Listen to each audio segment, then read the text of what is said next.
Alright, fans of The Bridge and people who saw the thumbnail for this video and thought, I'll give it a shot. It's time for another Heatseeker review of the artwork for The Bridge. This time it's chapter 34. As always, this covers the illustrious artwork of the illustrator Faith Wolf. And this time it's sort of a double, because this will cover both review of chapter 34 of The Bridge, entitled Review, and the Christmas special, which came out around Christmas time, as seems fitting, is Mirror Gigan says, wait for it to load up page. Let's go, page, load up, page. Hold on, waiting on you, page. Mirror Gigan saves Christmas. Alright, as always, links will be below in the description, because I can't do like the mirror window on the video thing yet. I'm not that good with the YouTube. So all links below to my stuff, to Faith Wolf stuff, The Bridge itself of course, and the author, Tarbtano. So let's get this thing rolling. Alright, first up on deck is Aura Vision. And this one features Princess Luna and Ponyville's favorite seamstress, Rarity. And right off the bat, there's a lot of glow going on, because I suppose the room is supposed to be like dark and therapeutic. And also Luna is casting a spell that shows off their auras, as you might gain from the name of the picture. And then we see some black splotches all over Luna and Rarity. What this is traces of the nightmare entity attached themselves to their personages. And Faith made a composite time video of how she put this together, which is really nice, because it shows you just how much work goes into making something like this. It's not like this isn't like an easy thing for her to do. Like, she puts a lot of time and effort in making these things. All for us to just like, oh, that's cool, and then just kind of scroll on by. No, I go a little step further. I make a review because she worked really hard on it. All right. As always, things are really clean, very good looking. Luna looks real good.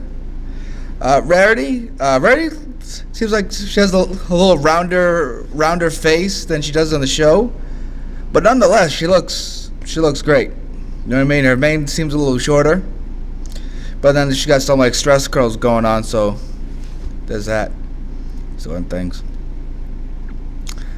And there's not really too much to say that I haven't said before in reviews of other pitches, because it's good, it's just how good the work is.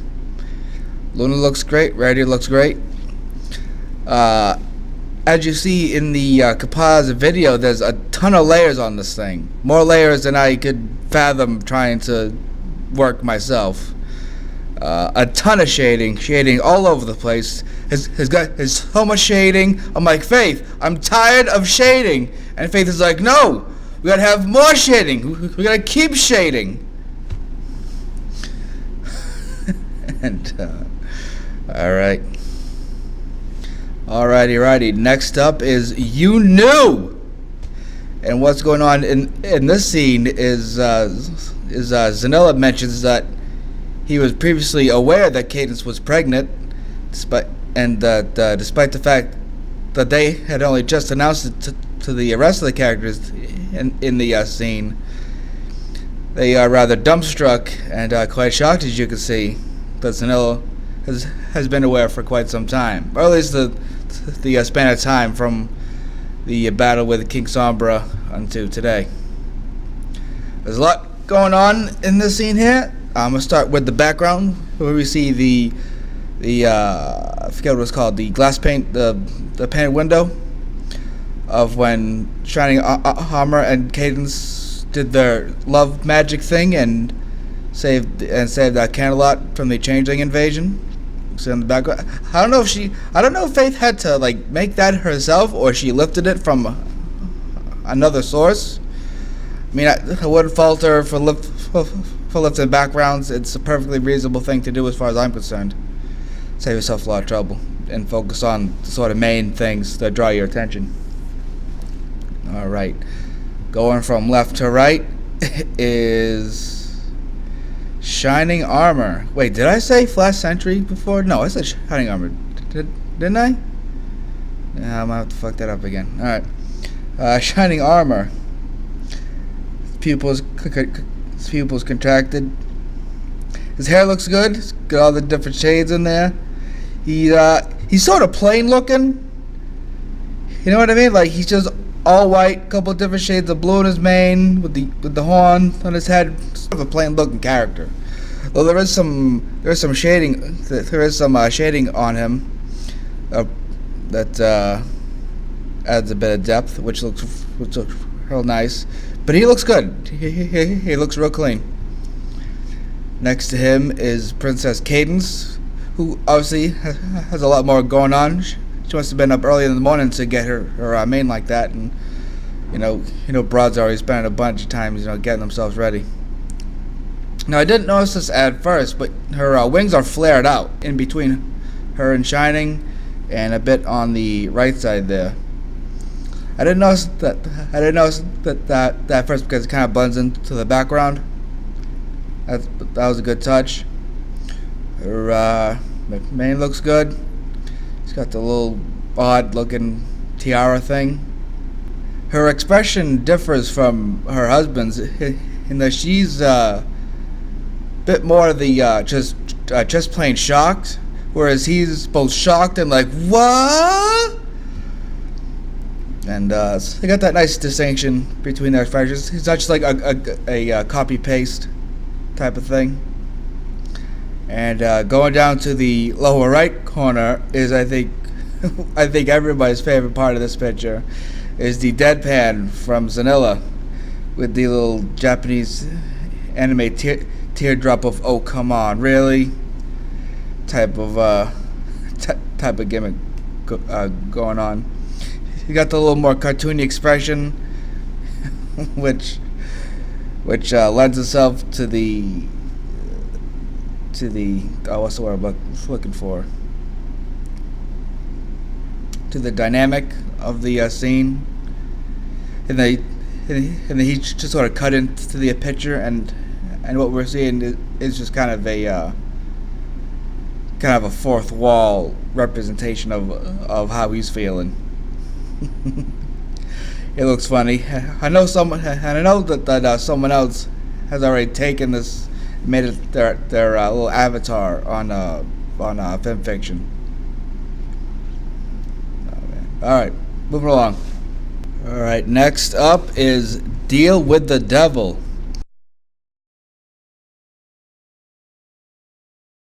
And well, obviously, as you can see, there's not a whole lot to let's be a shorter one. Let's just say that, shall we? We got the big smoky began face looming down. Over way down in the lower right hand corner is Chrysalis and Sombra, looking up at the big began here, or boss ball as someone else likes to call him. We got the dark purpley aura to outline Began's shadowy form here. So we got the big cranial horns, big nasal horn that's sticking out to the far right hand side, and of course the big red eye. And obviously there's not a whole lot of detail in between the purple except for the eye, but that's part of the thing. But again, you can't really assume his actual looking form just yet. He's still got some work to do on that.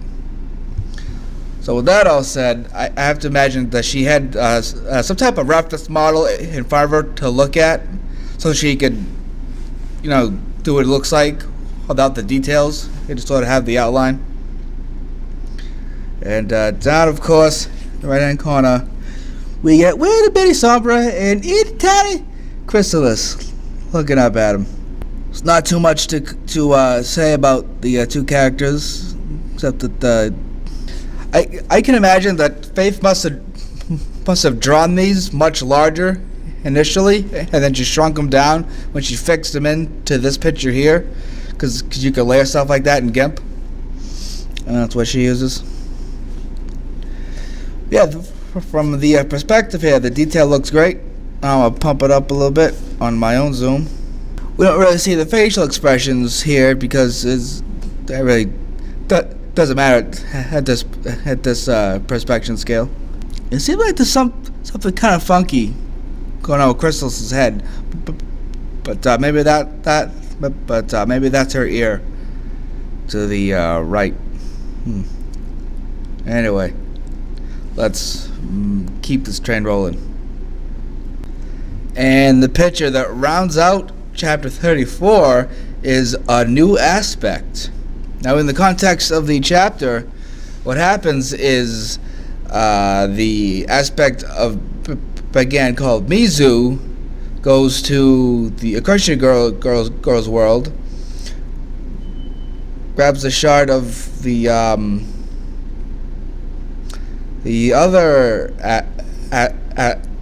aspect whose name escapes the top of my head at the moment. I'll probably remember it in a minute, but it grabs the shard, pumps some energy back into it, and then what it does, it goes into Sunset Shimmer's house, puts the crystal on her. It goes all symbiote and like consumes her body, and this new Baganonized Sunset Shimmer goes through a portal. She turns back into Pony, though I guess this is evil Bagan Pony versus Sunset Shimmer Pony, with the crooked horn, as you can see here, and the emblem on the eye space to symbolize that the Bagan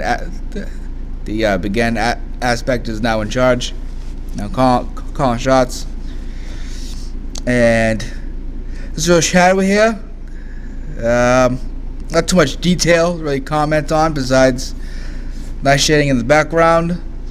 The shadowy layers, the transparent layers here looks real good. I really want to see what this one looks like with the colors and all stuff. The crooked horn looks cool. I like how the back of the mane it seems to have like a spiky look to it. I imagine that's like a flame thing going on. Let's see how this one picks up. All right, and going and finishing up things with our special Christmas chapter, Mirror Gigan Saves Christmas. We have the Maniac and Gigan issue number 1 cover. As you can tell, down the bottom left-hand side, got the story by Tarb T. Grendelson, Faith Wolf, and this, of course, is from Maryville Comics. Very lovely, lovely done, lovely. All right, now this is a take on a Spider-Man and Deadpool comic cover, as Tarb alluded to in the comment section somewhere, and I know I saw it. And what we got going on here is Maniac, the human version of the Power Ponies villain, who in this mirror universe is a heroine and a crime fighter, and she's got the inverted costume colors of the mainly gold with the little bit of lavender trim there on the white boots, with the built-in wedges. Be wedges or just like razors? I don't know what they're called. And, she looks real slim. She got the Medusa hair going on. She's using it to climb houses and swing around shit. Real handy to have hair like that. I like the hat. The hat is a nice touch. The hat kind of makes it for me, if I'm gonna be honest. The hat draws my attention. The primary white on the boots and the gloves with purple trims look looks good. Face got a nice eye for the aesthetic. Utility belt looks good. The waist hip area seems a little weirdly proportioned, but maybe that's just the angle of the shot. She's got a little patch going on there. You can see the outline. It's she got a petite build. She got a scarf. Like, not many crime fighters fight crime wearing scarves. You'd think that'd be a fantastic tactical disadvantage, but hey, you never know. The mask looks cool. I like the mask. It's like a luchador mask. Looks cool. I like it. Sell it. Print it. Make copies. Going upside down, we got human Gigan here. Now this Gigan is based off of the Showa version Gigan, not the Millennium version like the other Gigan that we have in the rest of the bridge. He's got some taut pants with the gold scale underneath there, like that. He's got the bad chested underneath the jacket, so you know he either does steroids or he's an anime hero who wields a giant sword. God, look at all the honey the bees made. Those steroids were a great idea, Stewie. Hey, look, that bee is trying to get our honey. Okay, Mr. B, we'll give you the employee discount. After all, Holy crap, that thing just lifted a whole jar of honey. Oh, God. Do you think that's one of our steroid bees? Well, this one's wearing a hoodie as a shirt, so yeah, I think these are ours. I like the hair on top. It's got the hooky talon-looking outcroppings on the top of his head because he's a cyborg in this thing. I like the glasses. Glasses look sweet. He's got the jewel in the middle of his head. The bindi. I think that's what they call it, a bindi. You know what's confusing to me is you're wearing skulls and a bindi. A what? Do you know what a bindi is? Yeah, I totally know what a bindi is. You're a yogi from India. I'd imagine you'd know what a bindi is. I do know what it is. Point to your bindi. Just give Oh, it right now? Yeah, give it a quick point.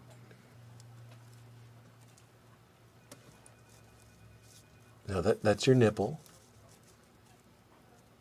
That's your penis. It's this. Ah! The physical representation of your third eye. Yep, that's what it is. Physical representation of the third eye. Nice smile on his face. Jacket looks good. Interesting coloring for Gigan's skin, because he's not really like that pale green in the movie. He actually kind of matches up well with how Maniac skin tone looks, as you can see, like around her mouth area.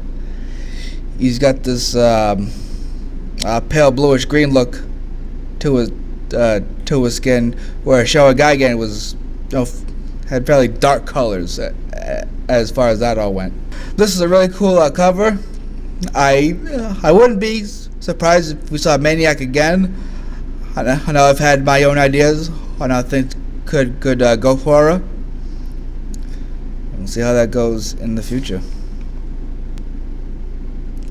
Alright then, thanks for putting up with me yet again. Hope you enjoyed Faithful's artwork, and I join you to go visit her DeviantArt page and like all her stuff, and then go over to Tartano's page and like all his stuff, and read it and love it and know it in your heart, like I do. I know it in my heart, and like his stuff. And then most importantly of all, you go over to my pages. You go to my pages and you like all my stuff. You favorite them, and you spend time contemplating them on a mountaintop overlooking a pine tree filled vista in the American Northwest. So you go to the pages and you bookmark them. You bookmark them, I said!